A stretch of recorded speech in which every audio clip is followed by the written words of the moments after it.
Antes de empezar, muchas gracias a la organización y a la asociación por el trabajo que realizáis, que es admirable. Y, bueno, más que nada voy a empezar ya con la presentación. Yo creo que de la misma forma que empezó nuestro compañero Javier. Yo cuando empiezo a estudiar y a profundizar y a interesarme y a leer todo lo que hay sobre historia de Roma, lo que a veces te dice mucha gente es, bueno, está muy bien, pero es sobre gente que murió hace 2000 años. ¿Qué tiene que ver eso con nosotros? Como curiosidad, pues puede ser interesante, pero a mí ¿eso qué me aporta? El tema es que estamos viviendo en medio de un montón de costumbres, hábitos, palabras, expresiones, incluso actividades políticas que realizamos que no nos damos cuenta, pero tuvieron su origen hace 2000 años. Y su origen es un enigma que no sabemos que lo es porque no somos conscientes de dónde viene. Entonces, nuestra idea es conocer la historia porque es la única forma de conocernos bien a nosotros mismos. Y ahí viene muy bien una frase de Cicerón. A mí me encanta citar a Cicerón, como muy bien hablamos a veces Ada y yo, porque dices, si una frase ha sobrevivido 2000 años, es que algo tiene. Y si encima ya la dijo Cicerón, es que esto es inapelable. Y Cicerón nos decía, no conocer lo que ha sucedido antes de nosotros es como seguir siendo niños. No podemos saber de dónde venimos, dónde estamos sin saber de dónde venimos. Y además, quien no conoce la historia está destinado a repetirla y es el ser más manipulable que puede existir. Vamos a empezar planteándonos una serie de preguntas. Lo que decíamos antes, muchas cosas que hacemos porque sí, no sabemos de dónde vienen, pero pensemos un poquito y planteémoslo. ¿Qué tiene que ver Cincinnati con la historia de Roma? Los americanos. ¿Qué tiene que ver Cincinnati con la historia de Roma? Muchísimo. San Valentín. Bueno, San Valentín es una cosa romántica que hemos hecho por un santo de la Iglesia Católica. Luna de miel. ¿Por qué de miel? No sé, y no de azúcar. Quizás es que no existía el azúcar cuando se inventó la luna de miel. Testificar. Bueno, ya el que sepa de por qué se dice testificar es de nota. Capitolio. ¿El Capitolio de Washington se llama Capitolio por los americanos? ¿O tal vez viene de mucho antes? El término palacio. ¿Por qué los palacios se llaman palacios? Porque alguien se le inventó el nombre porque sí. Patricio.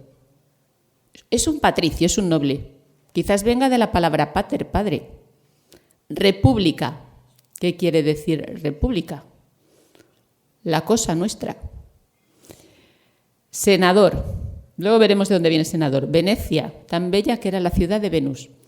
¿Por qué se besa a la novia en la boda? Porque ella cuando te casas te dice el sacerdote, puedes besar a la novia. ¿Hay algún motivo detrás de todo eso? ¿Por qué llevas a la novia en brazos al cruzar el umbral? ¿Es un gesto romántico sin más o tiene algún significado detrás? ¿Y por qué pides al padre la mano de la novia? ¿Por qué la mano? No sé, por supuesto, a pedir pides más cosas o alguna otra parte de la anatomía. No tiene mucho sentido.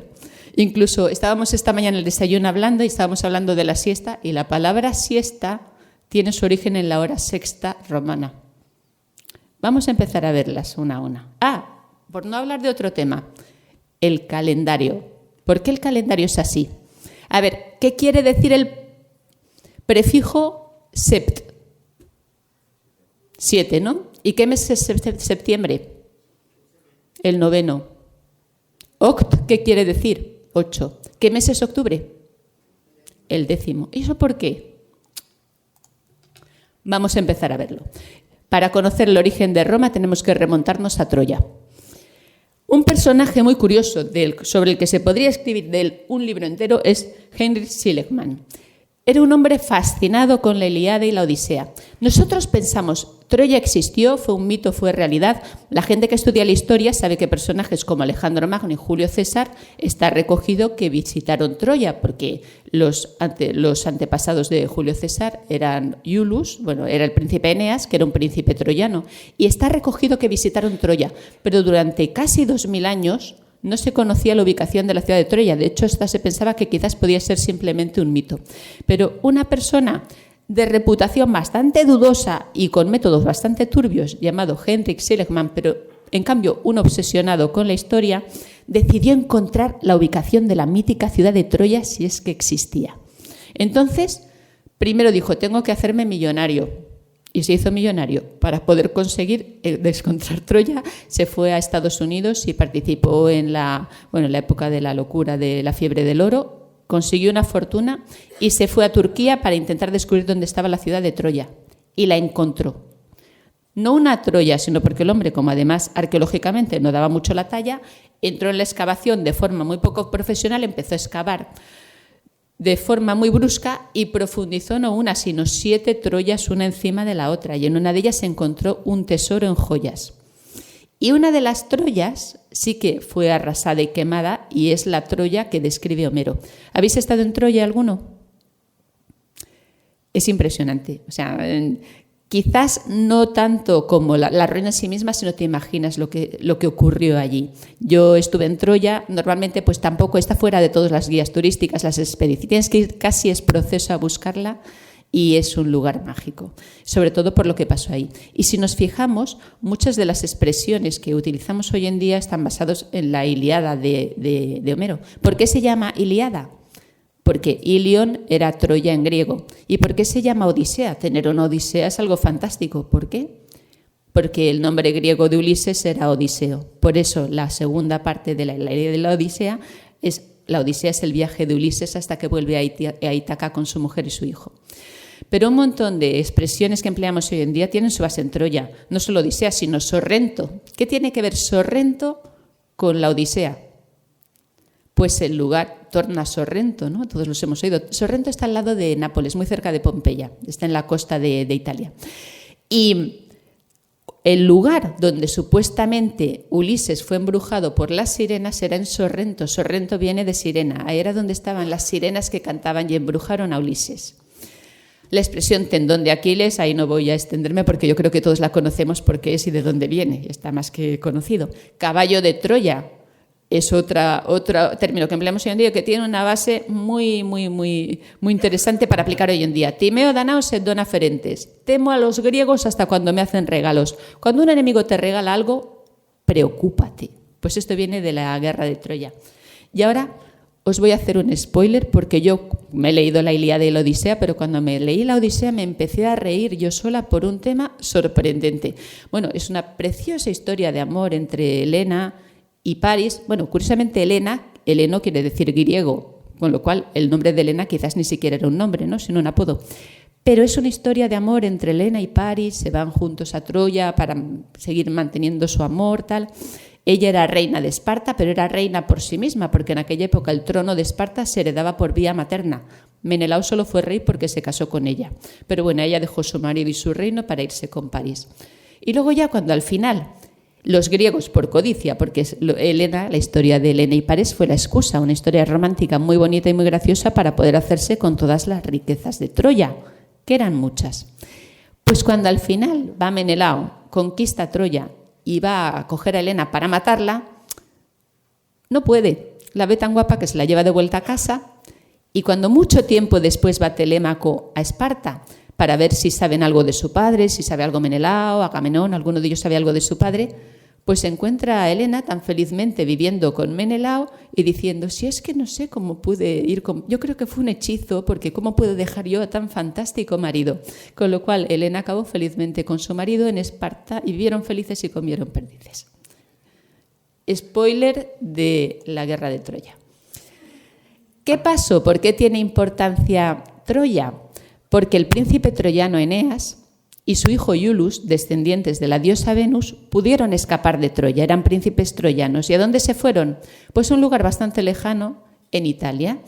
Remontaron el río Tíber, pero Roma entonces no era nada, más que nada eran 7 colinas. Subieron un poquito más y fundaron la ciudad de Alba Longa a los pies de los montes Sabinos y se convirtieron en los reyes de Alba Longa. Entonces ahora viene una historia bastante curiosa que tiene como... Es una historia que se repite mucho a lo largo de diferentes culturas, generaciones y concepciones. Al final, uno de los reyes de Alba Longa, Númitor, pues tenía un hermano, Amulio. Númitor tenía varios hijos y una hija llamada Rea Silvia. Entonces Amulio quería hacerse con el trono de su hermano y mató a todos sus hijos. A su hermano le encerró. ¿Y qué es hacer con la hija? Pues muy fácil, la metes a virgen vestal, no habrá descendencia y así el trono es solo para mí.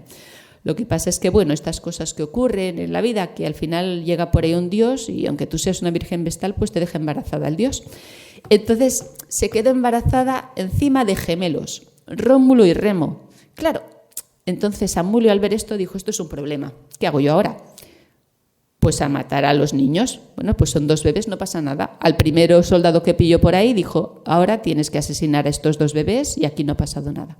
Entonces, el problema es que a la gente siempre, pues lógicamente, por muy duro que seas como soldado, el tema de matar a unos niños no le gusta a nadie. Así que hizo una cosa bastante innovadora, que era colocarlos en una cesta y dejarlos en el río.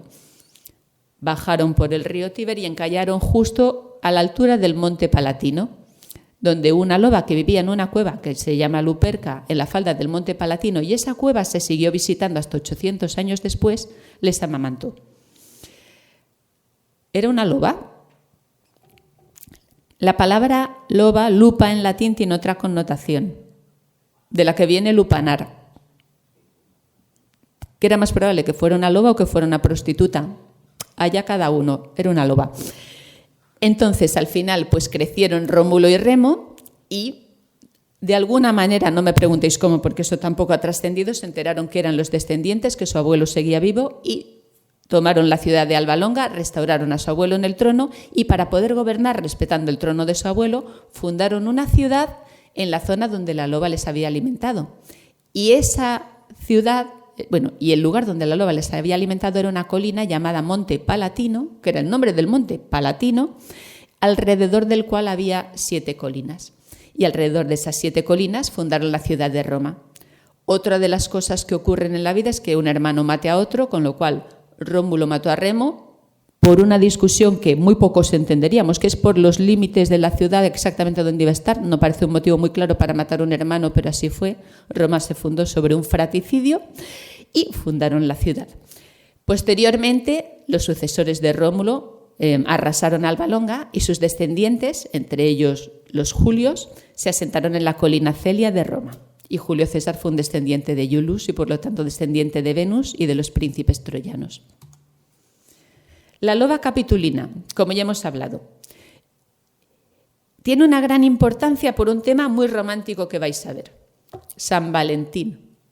¿Qué tiene que ver San Valentín con la loba capitolina? Todo. Viene de ahí San Valentín. Y además tiene que ver mucho con el calendario. El 15 de febrero, que se llama febrero por Februs, el dios de las ceremonias de purificación, dentro de la cueva de la loba se celebraban las Lupercalia. Las Lupercalia por la loba consistían en que se sacrificaban varios carneros. Dentro de la cueva de la loba, los de la hermandad de los Luperquis les quitaban la piel a tiras, que eran los februs, entonces se los colocaban porque iban completamente desnudos, se los ataban cubriendo la zona más íntima y con una de ellas tenían el propósito de salir corriendo desde la cueva de la loba hasta el foro, azotando con las correas a las mujeres para que así pudieran concebir hijos. Y ellas encantadas de ir acercándose para que, por favor, les diesen un azote con la luperca para poder concebir un hijo. Como podemos deducir de todo esto, esa noche solían concebirse muchos niños. Y la Lupercalia se realizaba el 15 de febrero. En el siglo V, el Papa Gelasio I la sustituyó, porque era una ceremonia pagana, por San Valentín. ¿En qué fecha? Pues el 14 de febrero, casualidades de la vida. Curiosamente, la celebración de las Lupercalia en el año 44 a.C. originariamente iba a ser tan habitual como las demás, pero hubo un hecho que causó el fin, que causó el principio de la decisión del asesinato de Julio César. Marco Antonio era uno de los corredores de la hermandad de los Luperci. Iba corriendo azotando y cuando llegó al foro, de algún lugar sacó una diadema que era el símbolo de la realeza y se la ofreció a Julio César. Todo el mundo se quedó callado porque si la aceptaba, pues él se nombraría a sí mismo como rey y el pueblo lo aceptaría o no. Entonces Julio César, al ver la situación, decidió rechazar la corona. Dijo, únicamente Júpiter Óptimo Máximo es el rey de los romanos. Todo el mundo empezó a vitorearle.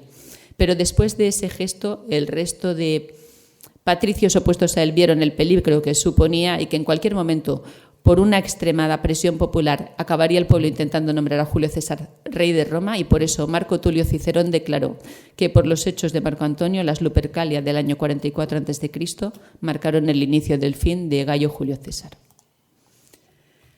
Las colinas, eran 7 colinas: Palatino, Capitolio, Aventino, Quirinal, Viminal, Esquilino y Celio. Pero principalmente 2 de ellas son muy interesantes. El Palatino. El Palatino era donde estaba la Luperca, la cueva de la loba, donde fueron amamantados Rómulo y Remo. ¿Y qué pasaba en el Palatino? Como originariamente, de hecho, hay ahí, si lo visitáis, hay unas construcciones que son como cabañas que están datadas del siglo VII a.C. La llaman la cabaña de Rómulo. Puede que no fuese la de Rómulo, pero hay construcciones de esa época. Pero posteriormente los patricios y las clases más nobles y ricas construían sus mansiones ahí. Posteriormente, uno de ellos, cuando aún era senador, era Octavio Augusto, construyó ahí una casa muy modesta, pero quien le sucedió, que fue Tiberio, empezó a construir cada vez construcciones más magníficas, empezaron a echarse el resto de los senadores, y las casas más magníficas de los emperadores se construyeron en la colina Palatino, y de ahí viene el nombre de palacio, porque los primeros emperadores construyeron sus magníficas mansiones en la colina del Palatino. El Capitolio. El Capitolio era otra de las colinas más importantes de Roma y era donde estaba el templo de Júpiter Óptimo Máximo. Era una colina más de carácter religioso. Lo que pasa es que cuando excavaron para construir los cimientos del templo de Júpiter Óptimo Máximo, al excavar encontraron una cabeza incorrupta, solo la cabeza, de un hombre rubio. Y era una cabeza incorrupta. Entonces, claro, Capite decidieron llamar a la colina Capitolio. Los padres fundadores de Estados Unidos tiene muchos defectos en muchos aspectos, pero tiene algunos principios muy buenos. Los fundadores, quienes declararon la Declaración de Independencia, los padres fundadores, eran profundos conocedores de la historia, y sobre todo de la historia de Grecia y Roma, y estaban enamorados de sus mayores valores ideales, los principios más interesantes. De hecho, Benjamin Franklin y Thomas Jefferson, que redactó la Declaración de Independencia, la escribieron basado en los principios romanos.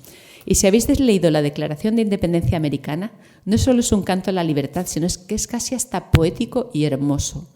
Thomas Jefferson escribió que todo hombre tiene derecho a la vida, a la libertad y a la búsqueda de la felicidad. Toma ya, poder decir eso.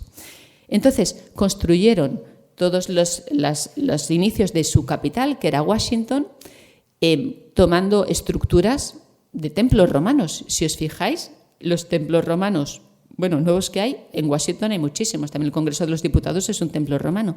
Pero el Capitolio fue llamado el Capitolio de Washington en honor al Capitolio de Roma.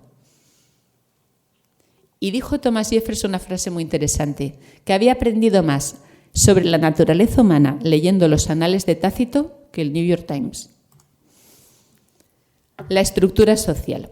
Patricio. ¿De qué viene la palabra patricio? ¿Quiénes eran los patricios? ¿Por qué una clase se decidía que era superior a la de los plebeyos, por ejemplo? Los patricios vienen de la palabra pater. Eran los primeros que acompañaron a Rómulo y Remo al fundar la ciudad de Roma, y eran las personas que estaban presentes cuando se fundó la ciudad de Roma. Eran los padres fundadores de la ciudad. Y entonces sus descendientes fueron llamados patricios en su honor. Plebeyo, los representantes de la plebe. Y una cosa muy interesante es que hubo al principio un debate entre patricios y plebeyos y había celos entre ambos. Los patricios querían conservar privilegios. Entonces, al final, los plebeyos se rebelaron y dijeron: hasta aquí hemos llegado, no podéis hacer las leyes e imponerlas, necesitamos que se defiendan nuestros derechos. Entonces, reticentemente, los patricios tuvieron que ceder derechos e instituyeron una figura muy interesante, que es la del tribuno de la plebe. El tribuno de la plebe tenía capacidad de veto contra cualquier ley o cualquier cosa que determinase otra persona, y era inviolable. Entonces, los tribunos de la plebe hablaban y se dirigían al pueblo, a la plebe, desde los rostra. Los rostras, si vais por el foro romano, está al lado del Senado. Entonces, desde ese lugar, los tribunos de la plebe se dirigían al pueblo. Y de ahí viene la palabra tribuna. Una tribuna de un orador se llama así por los tribunos de la plebe. Hasta el periódico Tribune, que es una plataforma de comunicación, tiene su origen en los tribunos de la plebe. Pero ya, si nos vamos a la palabra senador, es un poquito hasta divertido lo que vamos a descubrir. La palabra senador viene de senex, que es hombre viejo en latín, porque para ser senador tenías que ser muy viejo. Tenías que tener como mínimo la avanzada edad de 28 o 30 años. El rapto de las Sabinas. Esta es una de las historias más curiosas del nacimiento de Roma. A ver, Rómulo funda la ciudad, Remo ya ha muerto. Acepta a todo el mundo, porque cuando fundas una ciudad normalmente tienes escasez de población. Interesaba mucho pues tener precisamente hombres fuertes para defenderla, cultivar y para, bueno, eran más que nada forajidos. Entonces aceptó a cualquier tipo de prófugos y refugiados. ¿Cuál es el problema de eso? Que casi todos eran hombres. Así la ciudad se iba a extinguir, por no hablar más de otros problemas que también iban a surgir. Tuvo que buscar una solución. ¿Cuál fue su solución? Invitar a sus vecinos a una fiesta e insistirles en que sobre todo trajesen a sus hijas para celebrarlo bien. Los vecinos eran los sabinos. Entonces organizaron la fiesta en la zona donde hoy está el Circo Máximo de Roma. No sé si lo habéis visto, está entre la colina Palatino y Aventino. Entonces hicieron la fiesta, les dieron de comer, de beber, hicieron un espectáculo fantástico y cuando estaban los sabinos desprevenidos y ya habían comido y bebido bastante, cogieron a las hijas por la fuerza, las metieron dentro de las murallas de la ciudad, se hicieron fuertes y dejaron a los sabinos fuera y a las hijas dentro. Cruzaron el umbral con ellas por la fuerza dentro de las casas, se casaron con ellas, ellos lo que querían era tener una mujer para toda la vida, o sea, no era un tema que era un tema puntual, no, querían que fueran sus esposas y que hubiese mujeres dentro de la ciudad, se casaron. Pero claro, esto generó un problema. Las mujeres ya estaban viviendo con ellos. En el principio no pudieron resistirse, las trataban, se supone que aceptablemente bien, aunque la situación inicialmente fue forzada y de hecho fueron atravesando el umbral de forma forzada. Pero cuando los padres y hermanos se reorganizaron para atacar la ciudad de Roma, con una traición de una virgen vestal, que fue la Virgen Tarpeya, que por eso fue tirada desde una roca que se llama desde entonces la Roca Tarpeya. Gracias a eso pudieron entrar los sabinos en la ciudad y podéis ver aquí en la imagen que están los sabinos yendo a matar a los romanos, con bastante razón. Pero entonces las hijas sabinas, que muchas de ellas ya estaban casadas y embarazadas, se vieron en el dilema de tener que ver que o morían sus padres o morían sus esposos, con lo cual se interpusieron entre ellos, evitaron la guerra y al final los sabinos tuvieron que aceptar la situación y la fundación de la ciudad de Roma, pues se consiguieron las mujeres gracias al rapto de las sabinas. Y luego ya, si analizamos un poquito más, la película 7 novias para 7 hermanos se basa en este hecho. ¿Por qué pasó Roma de ser una monarquía a una república? Si nos hemos analizado dónde nos hemos quedado, estaba Rómulo de rey de Roma, porque era el rey indiscutible de Roma. Su único contrincante podía ser su hermano Remo, con quien inicialmente se llevaba muy bien, pero desapareció. Después de la muerte de Rómulo hubo otros 6 reyes. El último de ellos fue Tarquino el Soberbio. Solo ese nombre ya nos dice mucho sobre él. De hecho, hay una cita en latín, como hablábamos de ello, las citas en latín algo tienen, que es superbia initio sumptis omnis perditio. La soberbia es el inicio de toda perdición. Cuando una persona es un soberbio, más pronto o más tarde caerá. Él mismo es su propio enemigo. Entonces Tarquino el Soberbio tenía un hijo, que era Sexto Tarquino. Entonces estaban en guerra con unos pueblos vecinos, estaban en el campamento militar, estaba ahí uno de sus lugartenientes, era también un noble llamado Colatino, y entonces estaban entre batalla y batalla preguntándose y un poquito fanfarroneando sobre cuál era la mejor esposa de todos. Entonces todos dijeron, la mía es la más virtuosa y más bella, la mía es la más virtuosa y más bella. Y dijeron, muy bien, volvamos a Roma y vamos a ver qué están haciendo ahora nuestras esposas. Entonces la mujer de uno estaba de fiesta, bebiendo vino con unas, la mujer de otro también. Y cuando llegaron a casa de Colatino, su mujer Lucrecia estaba pacientemente tejiendo tela y esperándose y con los esclavos, organizando toda la situación, organizando la casa. ¿Cuál es el problema? Que era tan virtuosa, tan encantadora y tan bella que el hijo del rey se enamoró de ella. Entonces volvieron todos juntos al campamento, pero el hijo del rey se escapó y fue a la casa de Lucrecia y la amenazó con un puñal y dijo que o se dejaba o la mataba, y ella dijo que la matase. Y él dijo, muy bien, no va a ser así. Voy a matar a un esclavo, lo voy a desnudar, a ti también te voy a matar y te voy a desnudar para que parezca que tú tenías una relación adúltera con el esclavo, así quedarás deshonrada igualmente. Ante esta condición, Lucrecia aceptó mantener relaciones con él para poder sobrevivir y contar la situación. El hijo del rey se fue y cuando volvió, ella mandó avisar a su padre y a su marido, les contó la situación, lo que había pasado y dijo que su mente no había sido violada, simplemente tuvo que dejar violar su cuerpo para poder contar esta situación, que supieran lo que había ocurrido, que ella nunca había tenido relaciones con nadie más y se suicidó. Como en aquella época tan atrasada a la violación se la llamaba violación, aunque nos pueda parecer raro y no agresión sexual o cosas de estas. Una violación se consideraba violación, aunque ella hubiese consentido coaccionada. Todo el pueblo de Roma se indignó, se levantaron en masa y Marco Junio Bruto, el antepasado del otro famoso Bruto, expulsó a los reyes de Roma y por la violación de una mujer, Lucrecia, se acabó la monarquía en Roma. Los nombres. El tema de los nombres en la antigua Roma es muy curioso, sobre todo si eras mujer lo tenías muy fácil. Tenías el apellido de tu padre, punto final. Y si tenías 3 hermanas, las 3 os llamabais igual. De los Julio, de la familia Julia, las 3 hijas Julia. Julia la mayor, Julia la mediana, Julia la menor, Julia tercia, Julia sexta. De los Cornelios, Cornelia. De los Servilios, Servilia. Las mujeres solo tenían un nombre que era el apellido del padre. Pero en el caso de los hombres el tema se complicaba un poquito, no tanto, pero un poquito más. Tenías un prenomen, que era como el nombre de pila que tendríamos todos, pero en el caso de los hombres solo podías escoger entre 3. Si eras un Julio, por ejemplo, solo te podías llamar o Gallo, o Lucio, o Sexto. No había más opción. Ahí se acababa todo. Si eras, yo qué sé, un Pompeyo, pues Neo. Neo era otro nombre que se empleaba, pero solo 3 nombres. Poco espacio a la imaginación. Luego tenías el nombre de la gens, que era como el apellido familiar. Los Julios, los Servilios, los Sulpicios, que eran los nombres que luego pues tenían las mujeres. Pero luego venía el cognomen, que esto es muy gracioso, que es el mote familiar que se ponía toda la familia. Yo me paso muchos fines de semana pues en un pueblo y es muy gracioso porque allí todo el mundo tiene mote. Y si no lo tienes, te lo ponen. Me acuerdo que fuimos con unos amigos de Madrid y un amigo nuestro al mes ya le estaban llamando el comemoscas porque no paraba de hablar. Pues los romanos tenían también esa ironía y ese sentido del humor. O sea, vamos a analizar nombres con tanta dignidad y tanta solera, nombres tan admirables como César. Ostras, ahí se me ha colado. César quiere decir melenudo. La ironía es que por parte de madre, que eran los Aurelios, eran calvos, con lo cual Julio César era calvo y su mote era melenudo, cosa que no le hacía mucha gracia. Cicerón, qué nombre tan digno, ¿no? Ahora veremos dónde vienen. Escipión, impresionante. Estrabón, Násica, Cincinato.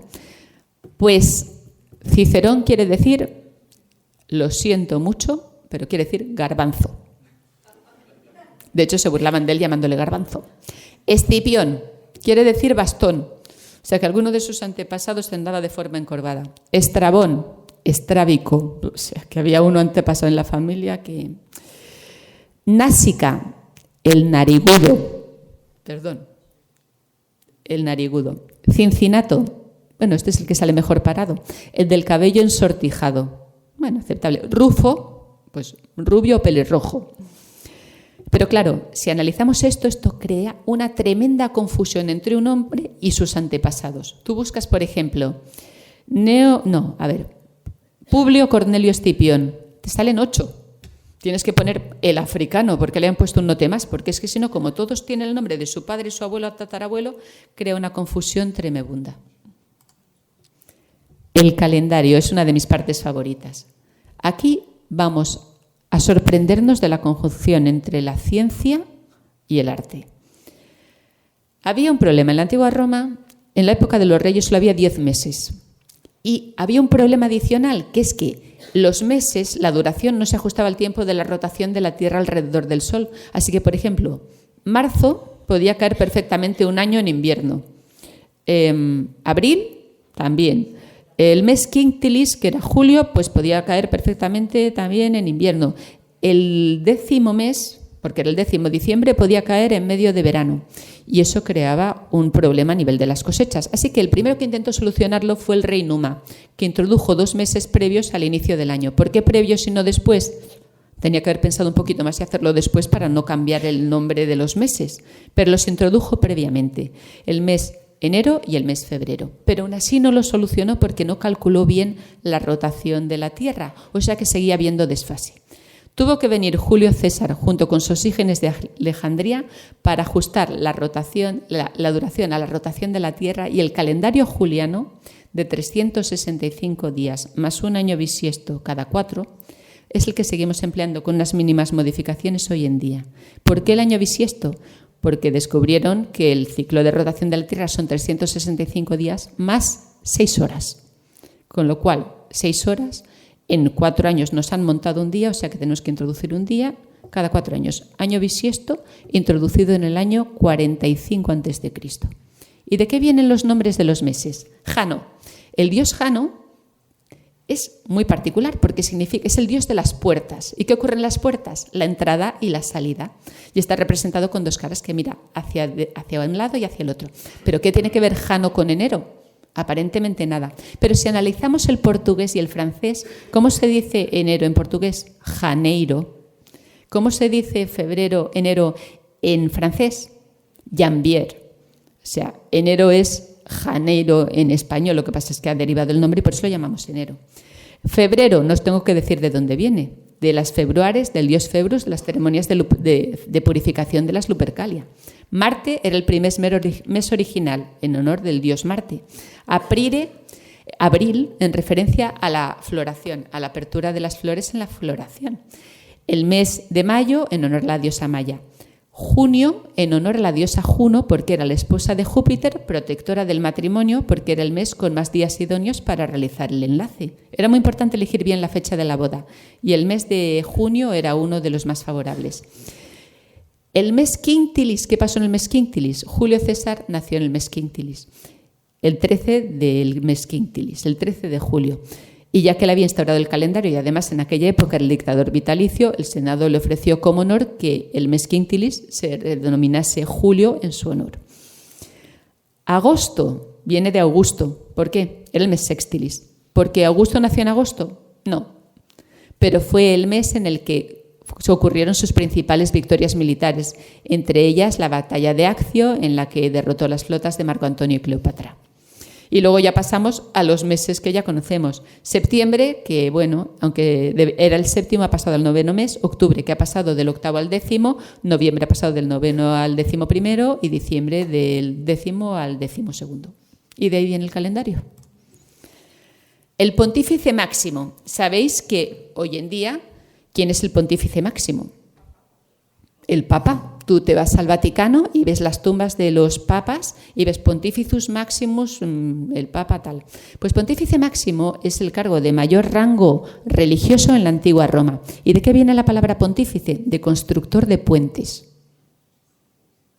Pero eso es un arquitecto, ¿no? ¿Qué tiene que ver un arquitecto? Construir puentes con ser el mayor sacerdote de toda Roma.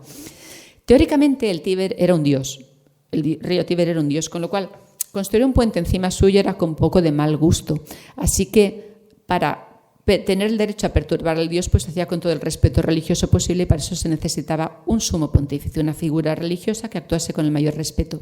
Otras versiones también dicen que es como tender puentes entre los dioses y los hombres. Yo casi me quedo con la primera. Lo más interesante de todo era un cargo electivo al que se accedía por votación popular.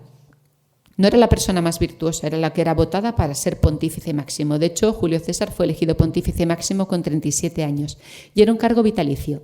Aunque fueses declarado enemigo público, nadie podía quitarte el puesto de ser pontífice máximo hasta el día de tu muerte. De hecho, Julio César siempre lo fue, incluso en la época en la que cruzó el Rubicón y fue considerado enemigo público. Las vírgenes vestales son unas de mis favoritas. Pensamos que, bueno, ser virgen y vestal tenías que tener una vida para aquella época bastante triste y monótona. Pues casi serán las mujeres con mayor libertad, poder y autonomía de la antigua Roma. Era una excepción en el mundo del sacerdocio de la antigua Roma, porque era el único sacerdocio de verdad femenino. Y tenían unos derechos y unas libertades que no tenía ninguna mujer. De hecho, no tuvo casi ninguna mujer hasta casi en España, hasta los años 70. Podían disponer de su propia fortuna, decidir sobre ella, testar y tomar sus propias decisiones. No necesitaban ningún tutor masculino que fuera padre o marido para tomar sus decisiones. Las seleccionaban con 6 años, entre una patricia cuyos padres estuviesen vivos, no tuviesen ninguna cicatriz o marca en el cuerpo y tenía que tener un tiempo de servicio de 30 años, después de lo cual era libre de volver a casarse, que casi ninguna lo hacía, aunque cualquier romano desearía casarse con una antigua vestal porque era un honor inmenso para la familia. Y se la seleccionaba un candidato como esposo si ella accedía, pero casi nunca quería volver a casarse. porque eso era perder y renunciar a todos tus privilegios, que eran los de ser una mujer independiente. Punto final, tampoco pedían mucho más. De hecho, en los teatros romanos, incluso en el Coliseo, las primeras filas pues eran para los senadores y luego el resto de caballeros, plebeyos, tal, y las últimas filas estaban reservadas para las clases más humildes, los más pobres, los esclavos y las mujeres. Con una única excepción, las vírgenes vestales podían sentarse abajo en el foso al lado de los senadores. Tenían algunas obligaciones, tenían una tarea administrativa muy importante, que era guardar los testamentos, o sea, ellas eran las depositarias de los testamentos, tenían que elaborar algunas ceremonias religiosas, como elaborar la mola salsa para los sacrificios, la muria, que era una especie de torta de sal para, después de una muerte en una casa, exorcizar la casa y volver a limpiarla, y sobre todo mantener siempre encendido el fuego de Vesta, porque si no serían azotadas, y no perder la virginidad. El problema era si perdían la virginidad. Si perdían la virginidad solo había una pena, que era ser enterrada viva. Y a lo largo de la historia de Roma, 20 vírgenes vestales fueron sometidas a esa suerte. Ella y la parte culpable también. Muchas de ellas durante el reinado de Domiciano, con lo cual ahí podemos pensar que había una cierta persecución contra las vestales porque eran las únicas que podían hablar y en contra del emperador. ¿Cómo eran enterradas vivas? No era sin más en un agujero y las tiraban tierra encima, no. Las dejaban en una habitación para que la tortura durase más tiempo. A las afueras de la Puerta Capena de Roma, que es donde empieza la Vía Apia, había una habitación bajo tierra, las encerraban, las tapaban ahí y se olvidaban de ellas. En ese momento ya estaban muertas. Y era pues como eran ofendidas, eran asesinadas las vestales y perdían la virginidad. Por lo demás, tenían, aparte de todos los derechos de los que ya os hablé, el derecho de indultar a un condenado a muerte si lo encontraban de forma accidental en el camino del cadalso. Tenían derecho de paso, que no es ninguna tontería, porque en la antigua Roma caminar era casi dándote codazos por el foro. Caminar era muy complicado, con lo cual cuando aparecía una vestal todo el mundo tenía que retirarse y dejarla pasar. Hasta los magistrados más altos tenían que cederles el paso a las vestales y cualquier ofensa hacia ellas era condenada con la muerte. Vamos a entrar con algunas palabras polémicas antes de que fueran polémicas, porque es que al final, como la gente se apropia de las palabras que en origen son bonitas, al final las acaban pervirtiendo y depravando. Dictador. La palabra dictador a todos ahora nos repugna, pero es que dictador fue creado por la República para poder actuar. Después de echar a los reyes de Roma, los romanos decidieron emplear la democracia para decidir quién iba a tener el poder absoluto, pero no querían que fuera una sola persona, porque una sola persona podía ser incontrolable. Aunque el cargo solo durase un año, esa persona podía hacerse con demasiado poder. Siempre se elegían dos. Tenía que haber dos cónsules. Era un cargo electo que se elegía cada año. Pero claro, el problema era que normalmente era para que uno frenase al otro, con lo cual cuando venía un ejército enemigo, había algún peligro inminente, había una parálisis y rigidez en la toma de decisiones brutal, porque eran dos. Así que el mismo Senado decidía votar a una persona, quien considerasen la mejor, para tomar acciones rápidas de forma veloz para salvar a la República durante un periodo máximo de 6 meses prorrogables. Y la figura del dictador estaba creada por la República para salvarla. Alguno como Sila lo extendió más tiempo, pero luego al final renunció a sus poderes, y otros ya se apropiaron de la figura del dictador de forma más permanente, como Julio César. Uno de los dictadores más nobles que ha existido y que es el ejemplo del político ideal es Cincinato, que fue ofrecido, sin pedirlo, le dijeron: tienes que ser dictador para salvar a Roma de los ejércitos que se avecinan, y así lo hizo. Pero luego contaremos la historia de Cincinato porque es preciosa. Emperador. Emperador era una persona con imperium. ¿Qué era el imperium? Pues el imperium era una palabra un poco difícil de traducir que podríamos llamar autoridad. El general tenía imperium sobre el ejército. El gobernador de una provincia tenía imperium sobre la provincia. O sea que la palabra emperador proviene de autoridad. Por eso al principio los emperadores se llamaban emperadores no como un cargo regio, sino como un cargo de poder tomar decisiones y que fueran aceptadas. Y luego la palabra fascismo. A mí, antes de conocer de dónde venía la palabra fascismo, siempre me sorprendió una cosa. Los cónsules y los dictadores siempre iban pues, con unos guardaespaldas puestos por el Estado. Y los guardaespaldas llevaban un haz de varillas, atados con una cuerdecita. Y a veces llevaban un hacha en medio. Yo pensaba, ¿un haz de varillas para qué? O sea, si vas a azotar a alguien, pues coges una y la das. ¿Por qué un haz de varillas? No lo entendí nunca, no tenía mucho sentido, hasta que era un ejemplo de la República Romana, porque un haz de varas, una vara la rompes fácilmente, un haz de varas no, y simboliza que la unión hace la fuerza. Fascismo quiere decir haz y manojo, porque eran las faxes, que eran el haz de varas que llevaban los guardaespaldas del cónsul o del dictador. Entonces, y quería simbolizar que la unión hace la fuerza.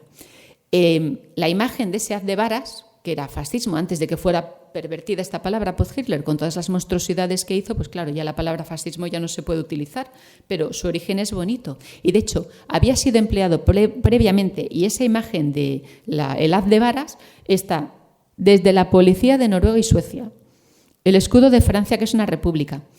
¿A quién no le gusta Abraham Lincoln, que nació más de 100 años antes de Hitler?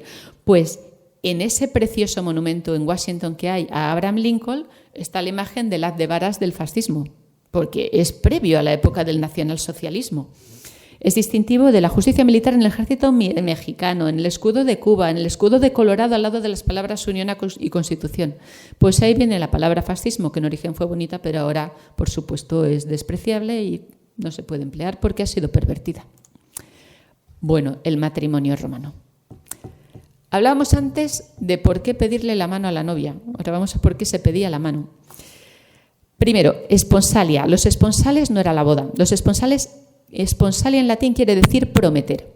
Con la esponsalia era la celebración del noviazgo. Se juntaban las familias y el padre de la novia y el novio prometían que el matrimonio se realizaría pues, entre los 3 y los 6 meses siguientes. Se firmaba un documento donde se establecía la cantidad de la dote y la cantidad en concepto de indemnización si la boda no se celebraba. Se intercambiaban regalos, se decían unas frases del novio al padre de la novia, del padre de la novia al novio, en plan, ¿prometes que tu hija me será entregada en matrimonio? Él contestaba, prometo. Los invitados decían que los dioses no sean favorables, contestaban, los dioses bendecirán vuestros propósitos. Y la novia ahí callada todo el rato. No se consideraba necesario que ella pronunciase ni una sola palabra, total, ¿para qué? Entonces, se intercambiaba un anillo de hierro, se colocaba en la esponsalia, no en el matrimonio, y se daba el ósculo intervinente, que era un beso que le daba el novio a la novia. ¿Por qué en la esponsalia se daba un beso?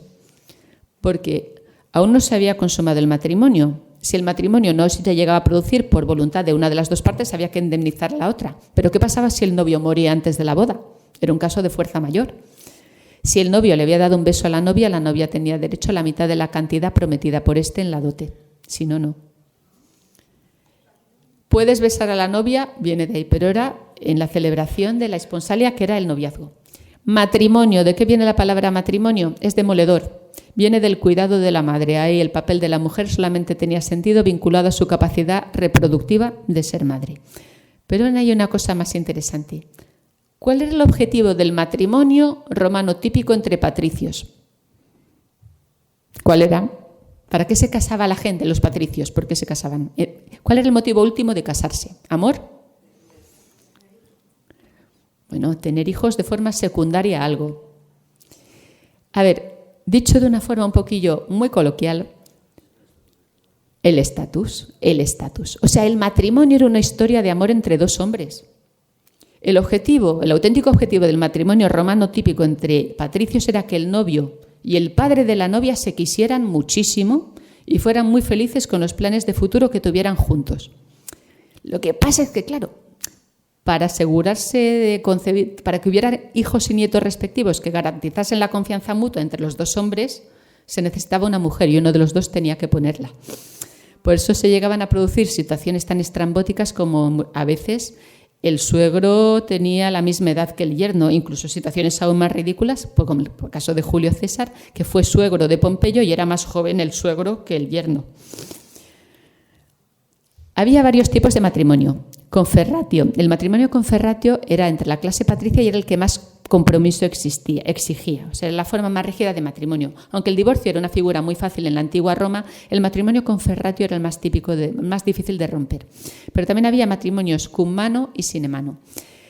El matrimonio cumano era que el padre otorgaba en cierta manera la patria potestad y todos los derechos de la hija al marido, que pasaba a tener la patria potestad de la esposa. En el matrimonio sinemano, el padre retenía todavía los derechos de patria potestad de la hija, incluido el dote y la potestad de vida o muerte que ejercía el tutor legal sobre todos los miembros de la familia. El marido tenía potestad del pater familias, potestad de vida o muerte inapelable contra cualquier miembro de la familia. La celebración de la boda en sí misma era bastante curiosa, era interesante. Si tú eres una mujer romana, se supone que no debías saber mucho sobre ciertos hechos de la vida. Entonces, la mañana del día de tu boda, te vestían con la túnica recta, que era la túnica correcta, te ataban con un nudo que llamaban nudo hercúleo, casi imposible de desatar, de forma bastante jocosa para que al novio le resultase laboriosamente estresante desvestir a la novia. Entonces tú te sentabas, esperabas y entraba una señora de unos 50 años que siguiese viviendo con su marido y que fuese una matrona respetable con hijos, se sentaba a tu lado, te miraba con una mezcla de dulzura y pena y te decía: querida, ha llegado el día más feliz de la vida de cualquier mujer romana. A partir de hoy empezarás a concebir hijos que serán una bendición para Roma, pero hay algo que tienes que saber sobre la noche de bodas. La concepción de los hijos, y no ya digamos el parto, requieren cierto sacrificio. Pero recuerda que la imagen de una auténtica matrona romana siempre ha de ser símbolo de dignidad. Mantén la dignidad. No esperes mucho más del matrimonio. Ten tus hijos, concíbelos y no esperes disfrutar mucho más. Cuando se realizaba la ceremonia en sí misma, consistía en que el novio se sentaba encima de una piel de cornero que se había sacrificado, llegaba la novia, compartían un trozo de pan, se incineraba y se había producido la ceremonia, se celebraba un banquete posterior y luego se iniciaba la simulación del secuestro. ¿Por qué? En honor al rapto de las Sabinas.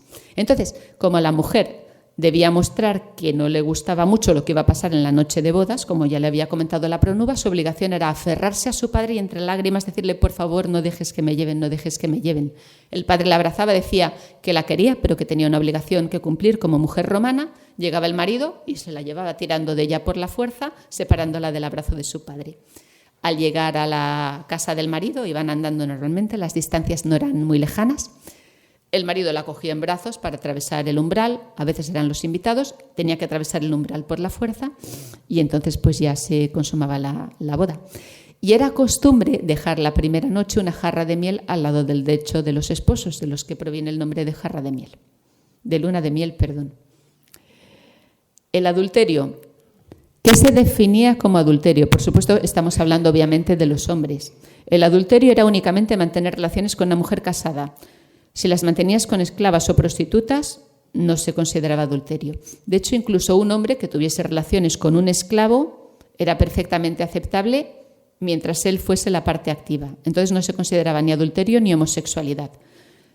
Si eras la parte pasiva, eso era indigno para ti como senador o figura política. Expresiones interesantes.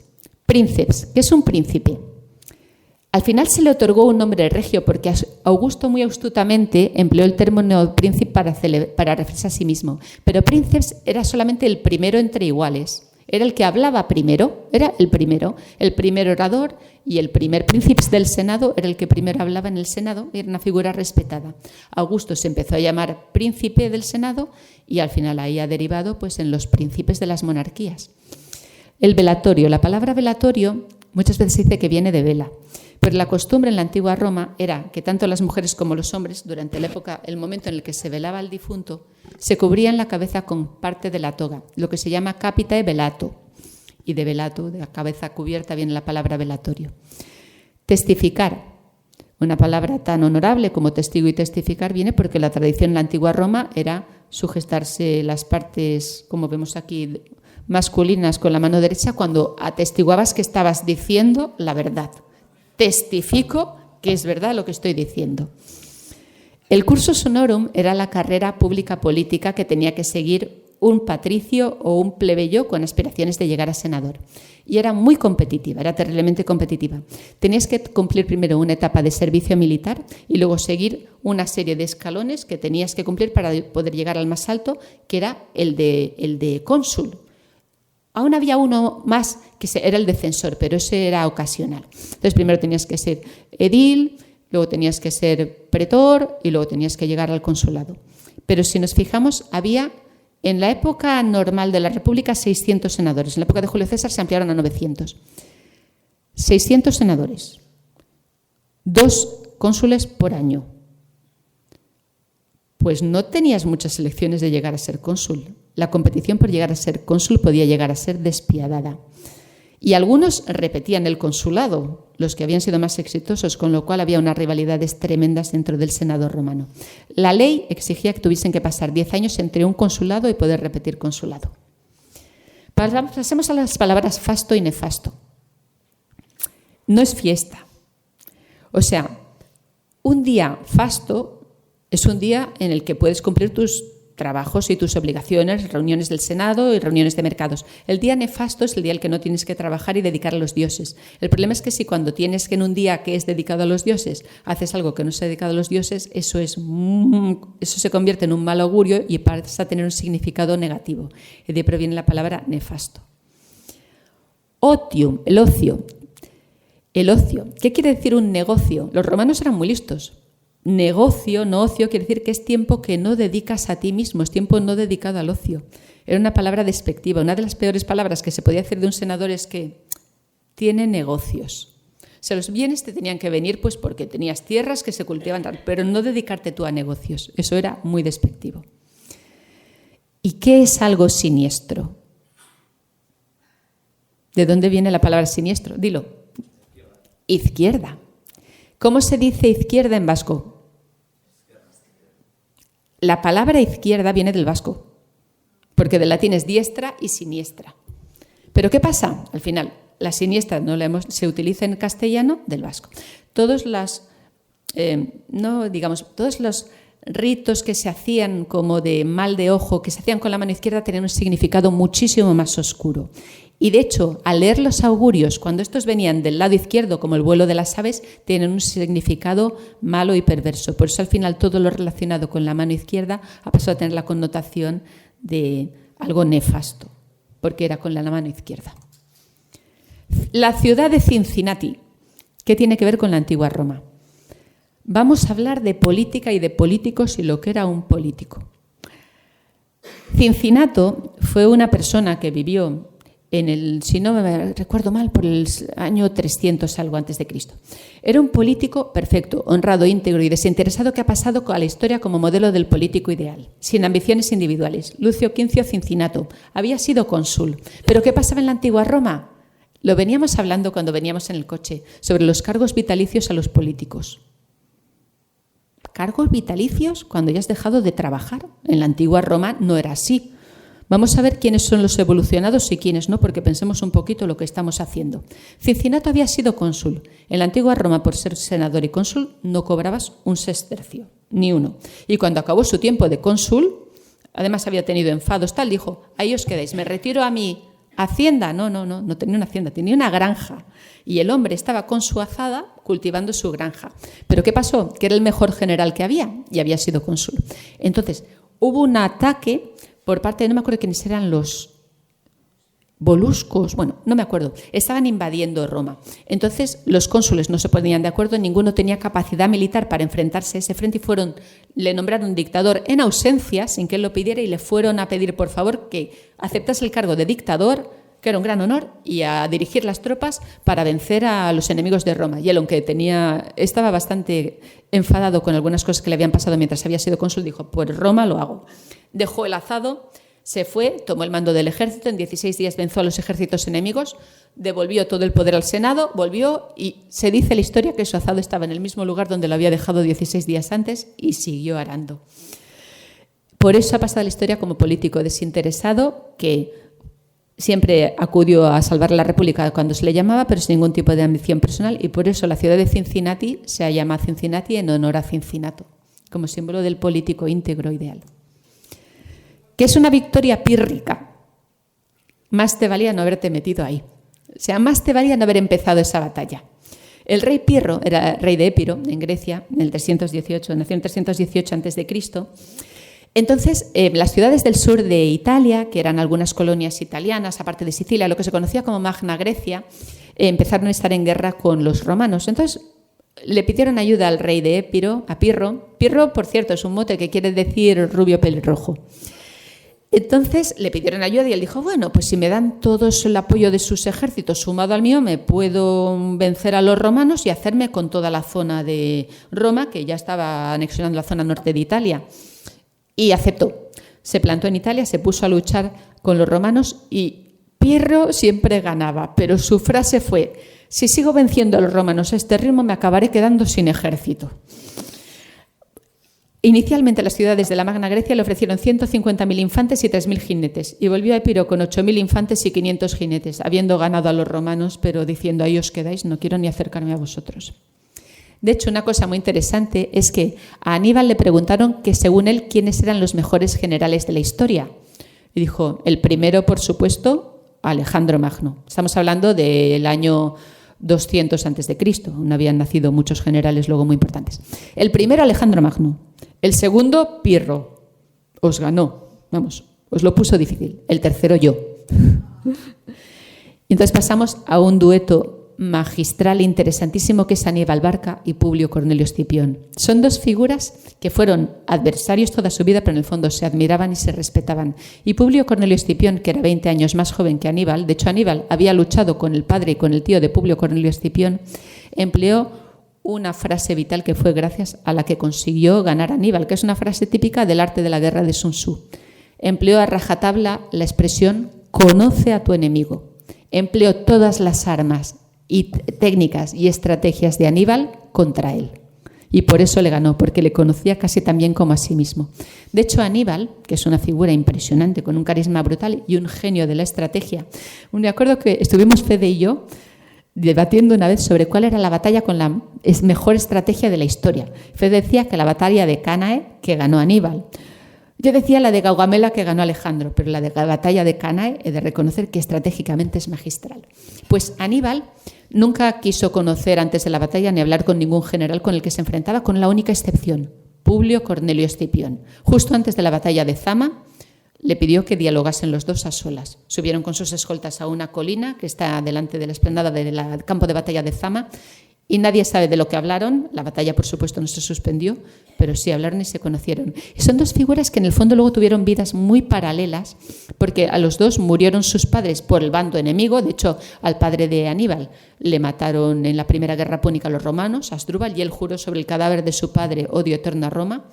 Al padre y al tío de Publio Cornelio Escipión lo mataron los cartagineses al mando de las tropas de Asdrúbal, hermano de Aníbal, y también él decidió tomar su puesto para vencer a los cartagineses.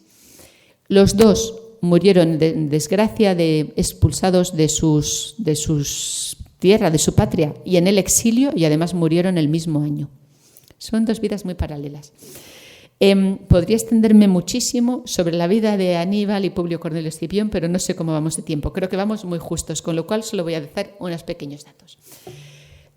Una de las armas de guerra básicas de los cartagineses eran los elefantes. Cuando Publio Cornelio Escipión preguntó a su padre cómo se puede luchar contra los elefantes, cómo se puede vencer a los elefantes, su padre dijo, no se pueden vencer. Así de claro. Una de las estrategias, de hecho Aníbal cruzó los Pirineos con elefantes, llegó a Italia, perdió el ojo lo perdió con una infección, no en una batalla. No es muy romántico, pero bueno, es parte de su atractivo, es ese ser tuerto, tal. Pero normalmente su estrategia era mandar primero a los elefantes creaban un debacle brutal en el ejército enemigo, se desorganizaban las filas y luego entraba él a matar con su infantería, que era brutal, y la caballería númida, a los mandos de los reyes de Numidia.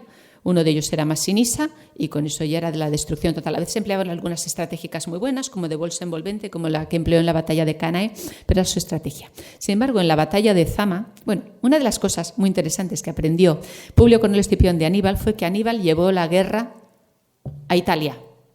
Publio Cornelio Escipión dijo, sí, Primero lo que hizo fue vencer en Hispania y luego dijo, ahora yo voy a llevar la guerra a África. Con lo cual empleó la estrategia contraria. Pero de forma inversa al ejército, al pueblo romano, en cuanto el pueblo cartaginés vio a Publio Cornelio Escipión a las puertas de Cartago, le dijo a Aníbal, ven ahora mismo a defender Cartago. no te quedes por Italia ya más tiempo y ven aquí a defendernos. Entonces Aníbal tuvo que renunciar a su estrategia y luchar contra Publio Cornelio Escipión en la batalla de Zama. ¿Qué hizo Publio Cornelio Escipión en la batalla de Zama? Sabía lo que iba a hacer Aníbal, porque le conocía muy bien. Iba a mandar primero a los elefantes. Así que empleó una disposición militar completamente anómala, que era en tablero de ajedrez. Eran grupos de soldados dejando espacios entre medios, que eso es una locura a nivel militar. Porque tuvo en cuenta de que a fin de cuentas un elefante es un animal y los animales nunca van hacia donde hay un obstáculo. Si les dejas un paso, irán por el paso y por el camino fácil. Con lo cual, pero claro, Aníbal no sabía que esa disposición tenía ese objetivo. Mandó los elefantes. Entonces Publio Cornelio Escipión ordenó que las legiones se movieran los cuadrados del tablero de ajedrez en filas. Dejó pasar a todos los elefantes. Cuando los elefantes habían atravesado las filas del ejército sin destruirlo, los atacó por la retaguardia y acabó con los elefantes. Aparte, se anexionó, consiguió que las tropas de caballería de Masinisa se pasasen a su lado. La batalla a nivel de infantería fue muy igualada, pero con los elefantes neutralizados y las caballerías luchando, al final ganó la caballería de Masinisa, volvió por la retaguardia y aniquiló a las tropas de Aníbal. Aníbal escapó, pero fue desterrado finalmente y al final murió en el exilio. Pero lo interesante de esta batalla, de la Segunda Guerra Púnica, es que esto marcó el inicio de Roma como una potencia expansionista con provincias en el exterior, porque no era su intención inicialmente, pero como el imperio cartaginés tenía Hispania, tenía el norte de África, al vencer a los cartagineses, al final pues se anexionó sus provincias y una de las primeras provincias de Roma fuimos nosotros, por eso la romanización en España fue tan importante. Me podría extender mucho más, pero ya simplemente voy a hacer un breve repaso sobre lo que nos queda de la historia de Roma, que es con Cayo Mario, que las campañas militares cada vez como duraban más tiempo, al principio el ejército no era profesional, eran los ciudadanos los que acudían voluntariamente a defender la República.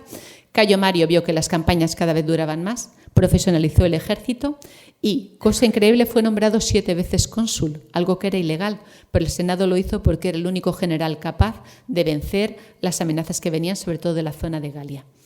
Uno de sus lugartenientes, sobre todo en las batallas de África, que fue Lucio Cornelio Sila, al final se hicieron tremendamente enemigos y se enfrentaron muchísimas veces. Y fue un dictador, Lucio Cornelio Sila, que sentó un precedente muy importante. Él era cónsul, pero le despojaron en ausencia del mando de forma un poquito turbia. Así que lo que él hizo fue una irregularidad, que es coger a su ejército, que un general honorable era, si te han despojado del mando, renuncia al ejército. No, yo no suelto el poder, y cargó con el ejército contra Roma. Y eso fue un precedente para muchos que siguieron posteriormente, entre ellos Julio César. Curiosamente, Cayo Mario era tío de Julio César porque estaba casado con su tía Julia, y la primera esposa de Lucio Cornelio Sila también era una Julia. Con lo cual, al final hay unos vínculos familiares que son tremendamente confusos, las obligaciones y lealtades que hay.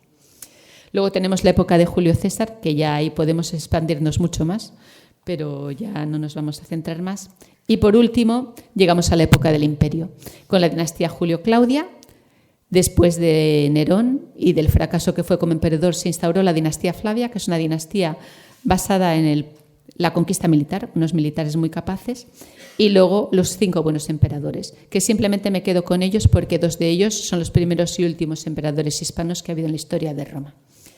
Entonces, para terminar, simplemente deciros que conocer la historia de Roma no es porque tengamos que conocer algo que pasó a 2000 años, es porque la historia de Roma sigue hoy en día y sigue viva en nosotros y está presente hoy en día. Muchísimas gracias.